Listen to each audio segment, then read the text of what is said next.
a respectable history. Well, wait a minute now. There's so many books about Africa and Africans. By white people, by Afro-Americans, by Africans. How do you cut through and find out what the truth is and who's lying? How do you do that? I mean,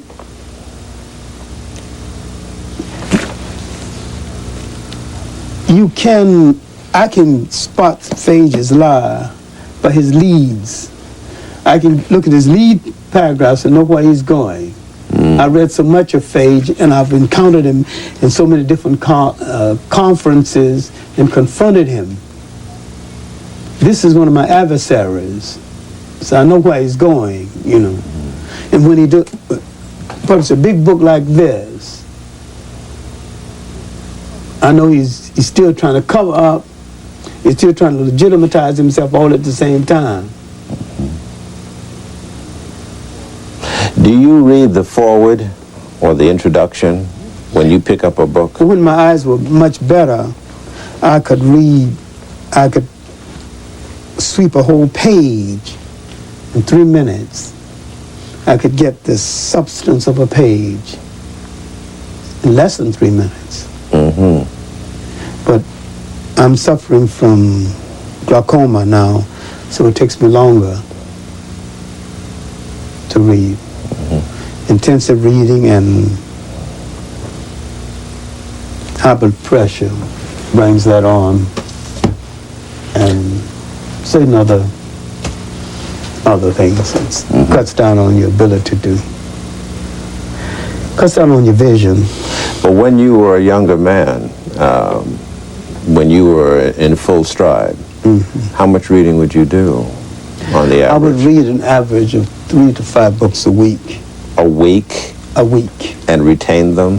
And retain the essence? The essence of the content. You have to make up your mind what you're going to be and what you are about. And go ahead and be that. You got to allot so much time for that. And while basically I am a socialist and a radical, from the beginning I knew that my socialism and my radicalism have to be filtered through my nationalism and my Pan-Africanism, and that the salvation of my own people must be at the center of all of this, and that the role that I pick for myself must be paramount, and that the highest thing that I can be is a servant for the salvation of my own people, and that the role of the scholar and the teacher, and I consider myself a scholar activist, is to ask and answer the question, how will my people stay on this earth? I call this the essential selfishness of survival. Some people might interpret this as racism. Other people blame blacks for doing for themselves what they have already done for themselves, finding out a way for their people to stay on this earth. Before the end of the 21st century, there will be 1 billion African people on this earth. African people are mistakenly seeking allies. The main allies that African people need are themselves. One of the things about oppression is the mistaken concept that you need somebody else. We are probably one of the most fortunate and one of the richest people in the world, and yet basically we are poor. We are poor because we do not understand the nature of our richness. We are one of the few ethnic groups. We may be the only ethnic group that's got a continent to ourselves. Europe is not a continent. Europe is an extension of Asia. All Africa really belongs to African people. The Arabs are really invaders of Africa. The Boers are invaders of Africa. Everybody in Africa who cannot be classified as an African is either an invader or a descendant of an invader. Now, Africa, in spite of drought, is the richest continent in mineral wealth on the face of the earth. And there's enough greenery and enough rainfall in one part of Africa to feed the other part. African people are strategically scattered throughout the world. And if we ever talk about Pan-Africanism, all African people who cannot be fed by one branch of the family can be fed by another branch of the family. And if you talk this way, the first person who's going to call you a racist is a racist. And all you're talking about is taking care of the family. And when other people take care of their family, they're not called racist. Now this is hard talk, and